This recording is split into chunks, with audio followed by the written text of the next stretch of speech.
হৃদয়ের মিনার। বাংলার এক শান্ত গ্রামের নাম রূপনগর। চারদিকে সবুজ ধানক্ষেত, মাটির রাস্তা আর মানুষের সরল জীবন। সেই গ্রামেই থাকে এক সহজ সরল ছেলে সজল। ছোটবেলায় তার বাবা মারা যায় আর মা অসুস্থ হয়ে পড়ে। সংসারের দায়িত্ব কাঁধে নিয়ে সজল শহরে কাজ করতে আসে। শহরের এক ধনী ব্যবসায়ী করিম সাহেবের বাড়িতে কাজ পায় সে। করিম সাহেব ছিলেন দয়ালু মানুষ। তার বাড়িতে দুই মেয়ে, মায়া আর নিশা। সজল খুব ভদ্র আর পরিশ্রমী ছিল। ভোরে উঠে বাড়ির বাগানে পানি দিত, গাছের যত্ন নিত, বাজার করত, আবার রাতে সব গুছিয়ে রাখত। তার মুখে সবসময় একটা শান্ত হাসি থাকত। একদিন বিকেলে বাগানে গোলাপ গাছে পানি দিচ্ছিল সজল। বারান্দা থেকে মায়া আর নিশা তাকে দেখছিল। মায়া মুচকি হেসে বলল, দেখো তো ছেলেটা কত মন দিয়ে কাজ করছে। নিশা বলল, হ্যাঁ, ও খুব আলাদা। এত সরল মানুষ এখন খুব কম দেখা যায়। সেই দিন থেকেই দুই বোন মাঝে মাঝে সজলের সাথে গল্প করত। কখনো তাকে চা খেতে দিত, কখনো হাসি মজার কথা বলতো। সজল সবসময় সম্মান নিয়ে কথা বলতো। আপারা, আমি তো শুধু কাজ করি, আপনারা এত ভালো কেন? মায়া হাসত আর নিশা চুপ করে থাকত। ধীরে ধীরে দুই বোনের মনেই সজলের প্রতি আলাদা একটা টান জন্ম নিতে লাগলো, কিন্তু কেউই সেটা কাউকে বলতো না। একদিন সন্ধ্যায় ছাদের উপর দাঁড়িয়েছিল নিশা। সজল কাপড় শুকাতে এসেছিল। নিশা হঠাৎ বলল, সজল, তোমার কোনো স্বপ্ন আছে?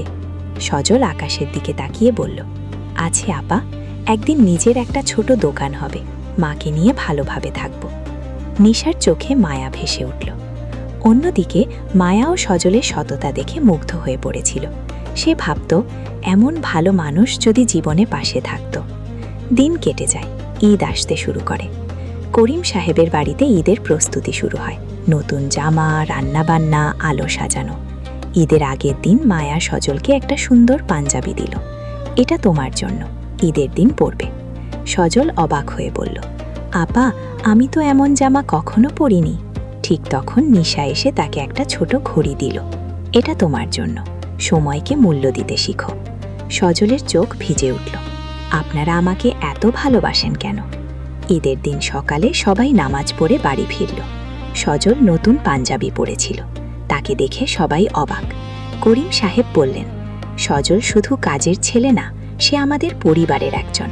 সজলের চোখে আনন্দের অশ্রু। কিন্তু বিকেলে হঠাৎ মায়া আর নিশার মধ্যে তর্ক শুরু হলো।